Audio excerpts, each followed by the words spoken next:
think that anybody anywhere has ever got to stick So, just have to wait for the garage to close. Make sure na close siya. Anyway, so I'm gonna start driving now. So, makapanibago na po. So, as much as possible, we want summer all the time, but it's not happening here. Okay, this is Canada. This is how it is.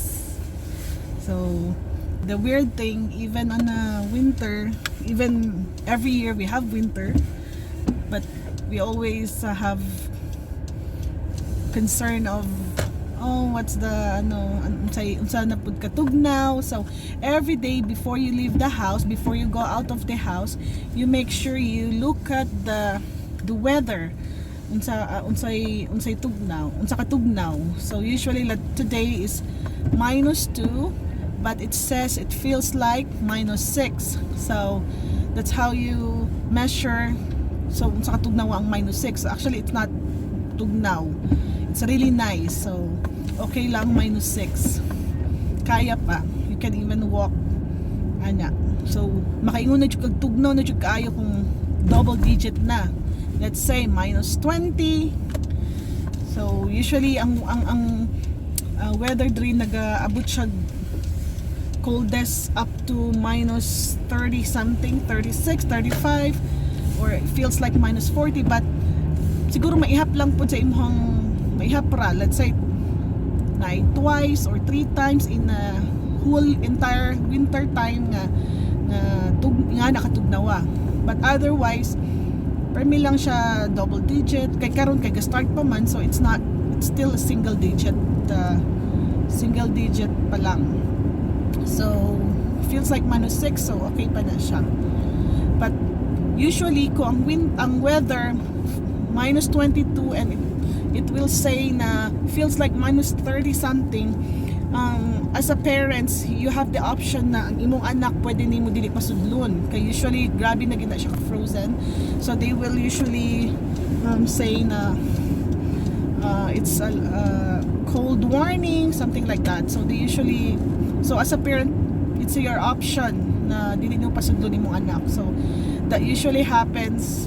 Wala na ako pinapasudod akong anak sa school, okay, tugnaw naman na kayo, and sometimes they will tell us na no busing kay it's very dangerous to drive kung -36 na.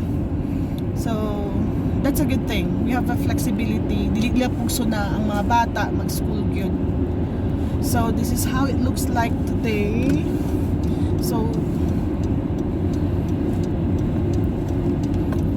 the good thing about drivers here, they're really good. So they don't walay singitay, naghatag sila og way, they give way, dili nagaunahay.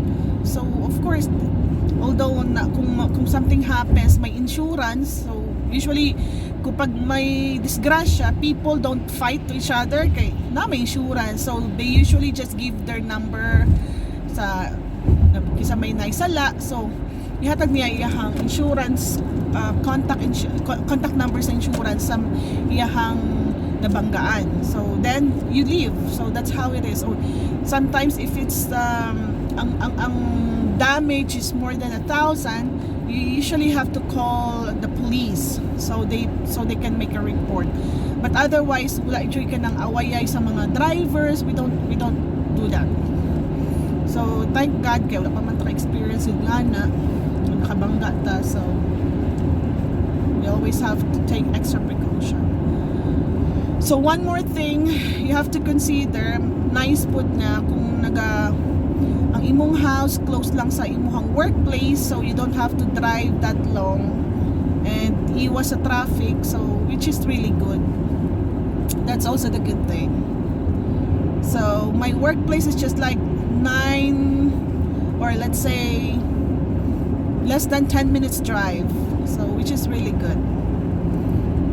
And I am thankful kay ang akong workplace, tatlo man akong work, though in the same company, like a government, I work for the government, so tatlo ka jobs but same employer. So today, so I'll be working sa hospital. So, yeah. So, look at the road. So the time check is 8:43, but then look at the no sun at all. So nagaano siya, nag-snow yun karon na they call it rain snow, or how do you call it? So something like that. Nipis lang siya kaayo. So it's not a blizzard, it's a snow. So even the bisan ang mga snow di ay na siya ginatawag na lahi-lahi siya. So depending usang klase nga pagbukbo sa snow. So di siya pare-pareho. So I'm close to work na. See, this is the Deerfoot, which is the main highway. So ano siya, 1, 2, 4 lanes. So 4 lanes on that way, then the other side 4 lanes. So they're really good about the roads. So you know, pag winter, lisod kaayo kung magdikit-dikit. Muna, you have to make sure nga you have an extra time to drive para dili ka mag-rush to avoid accidents. So as much as possible po, dili ka kaayo dikit sa imuhang ginasundan. So at least 1 car apart. Muna ilang advice, I think. So kung sa gani dili ka mag sudden brake, iwasan na, dili ka dikit kaayo. Otherwise, you will cause a multiple collision, which is really not good for sure.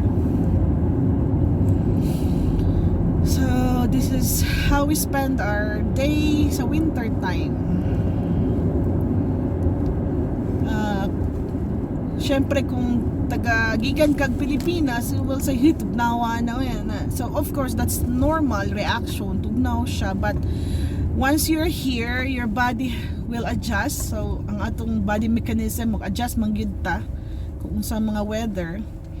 So you don't have to get worried as long as dili ka mag-worry kay na may jacket, you can put how many layers. So kung sa imong makaya mo gawas, then put more layers kung di mo kaya ang katugnaw. And then ang mga, of course, ang mga car na heater, di man ta part gid na sa kwan nga heating ang car, ang balay. So kung sa Pilipinas we use aircon to cool down, diri na pod we use heater para mag-warm. Kung dili magkuan ka ng put extra sweaters sa sulod sa balay. So yeah. Okay.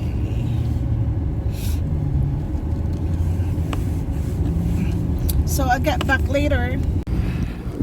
Okay guys, so nakapark na ko. So nagapark ko sa Marriott Hotel because it's cheaper than the hospital parking. So our parking is not free. So you have to pay every paycheck, which is ginadeduct nila sa iyong salary. So I used to park before dara sa Atbang, which is outside, and then I'll be paying more, unlike karon because hotel and then a basement pa. So same distance lang sa walking na ako sa old parking. So I would rather do that, right? So see if you can see, grabe ang snow. Ay katugnaw. It's not that cold, not really the cold, but continuous lang ang snow. So that makes it dapat yung ko'y mittens. So I have to walk a little bit. So mani siya. Even I'm wearing my winter boots, I still have to take extra precaution. Okay, this is na slide. Look at that. If you have a pathways, it's your obligation na palahon ang snow. Okay, kung na yung madisgrasya and then they found out na wala ka nagapala, na puno og snow ang imuhang pathway, you have to, pwede ka isu or pabayarong ka.